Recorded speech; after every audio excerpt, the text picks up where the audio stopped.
不知道大家还记不记得以前央视有一个公益广告，一位老人记忆力越来越差，有一次和儿子出去吃饭，他竟然把饺子装进了口袋，说我儿子最爱吃这一个。身患老年痴呆的他忘记了一切，却没有忘记爱儿子。其实老年痴呆的学名就是阿尔茨海默症，这并非简单的老糊涂，患者甚至会忘记自己是谁，他们是被困在时间里面的人，扑面而来的只有孤独与无助。曾经有一位艺术家，为了对抗阿尔茨海默症，他开始通过画自画像来强化记忆，可这病就像大脑当中的橡皮擦，最后他连自己的脸都想不起来了。自画像从清晰到模糊，他到底经历了些什么？下面我们就一起走进阿尔茨海默症患者的孤独世界。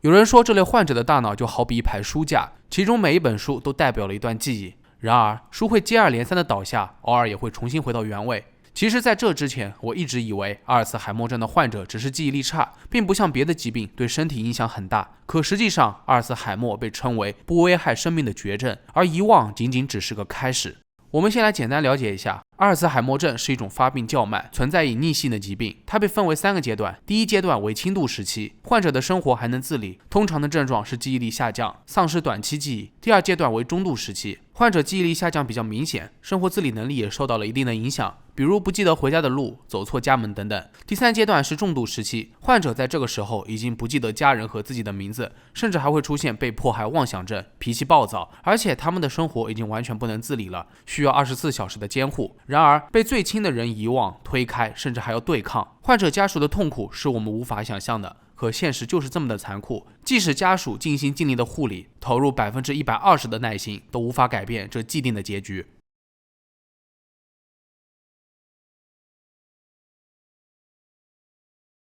威廉·乌特莫伦是一位来自美国的具象艺术家，他出生于1933年，父母是新一代德国移民。由于种族关系紧张，父母担心威廉受欺负，所以不允许他经常去外面玩。也许正是这一份保护，让孤独的威廉激发了他的艺术创造力，从此走上了艺术之路。对于威廉患上阿尔茨海默症，最初的症状是不记得怎么打领带了，紧接着发展到忘记回家的路。后来，身为艺术学院的教授，他竟然好几次都忘记了上课的时间。1994年，有人想找威廉画一幅全家福，威廉欣然答应了。大约在1年之后，客户再一次拜访工作室，想查看一下全家福的进度，可没想到还是9个月前来看的进度，这对于威廉来说非常的反常。于是在妻子的帮助下，他开始寻求医疗帮助。果然在1995年8月，威廉被诊断出患有阿尔茨海默症，并开始住院治疗。护士罗恩很欣赏他的作品，经常与他进行艺术交流。有一天他提议威廉可以通过绘制自画像来强化记忆，没想到无心插柳柳成荫，这一系列的绘画记录了阿尔茨海默症患者被破坏的过程，也让世人更容易理解这种疾病对于人类的影响。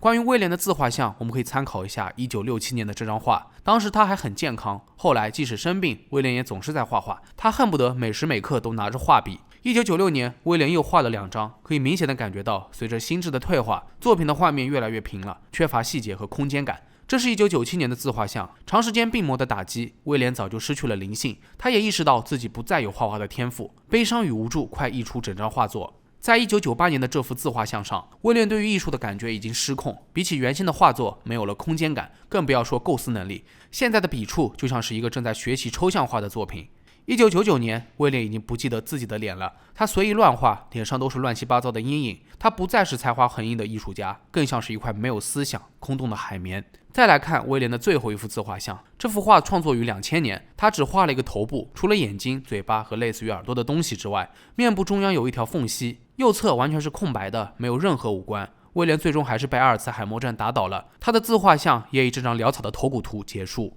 2007年3月21日，威廉去世。可对于他来说，从被诊断出患有阿尔茨海默症那一刻起，艺术家威廉就已经不复存在。他的妻子曾经还说道，实际上威廉在2000年就已经死了。确实那一年，威廉的病情已经让他没有办法继续画画了。当一个一生都在追求艺术的人，却让他失去了认知，失去了掌控艺术的资格，简直比死还要难受。如果我们事先并不知道画家是一名阿尔茨海默症患者，那估计会把这一系列自画像看成是转变风格的过程。即使不是艺术家，也可以明显的感觉到威廉后期作品的画风逐渐变得扭曲，色彩却越用越少。我们也可以从这一系列自画像中看到失忆症的过程，一个人到底是如何丧失自我认知的，包括自己的肖像。因此，威廉的晚期作品名声大噪，他的这一系列自画像大大帮助了后人理解阿尔茨海默症的渐进效应。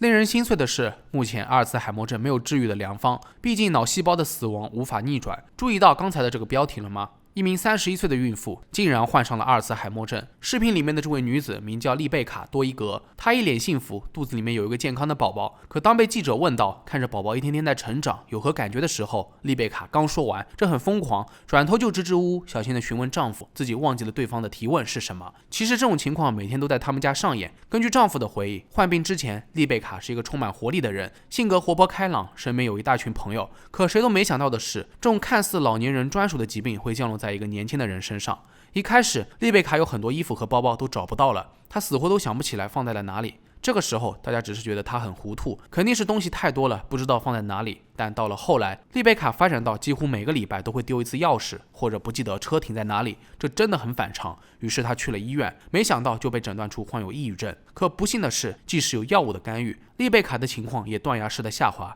她开始不会表达自己的想法，支支吾吾，就是不能把想说的话说出来，说清楚。为此，她非常的沮丧，开始发脾气。然而，2009年8月，在进一步检查之后，丽贝卡最终被诊断出患有一种遗传性的阿尔茨海默症。与此同时，更让人难以置信的事情发生了，她竟然怀孕了。这本该是一个天大的好消息，但一个患有阿尔茨海默症的孕妇不免让人担心。由于病情的不断恶化，对于丽贝卡来说，不管是走路、吃饭还是说话，最简单的动作都变得日益困难。与此同时，丽贝卡很焦虑，以后孩子出生后会不会不记得他的名字，自己还能陪他多久？上天就是这么的残酷，从查出疾病到去世，只经历了短短1年时间。清醒的时候，他总是会说：“我也不想变成这样的。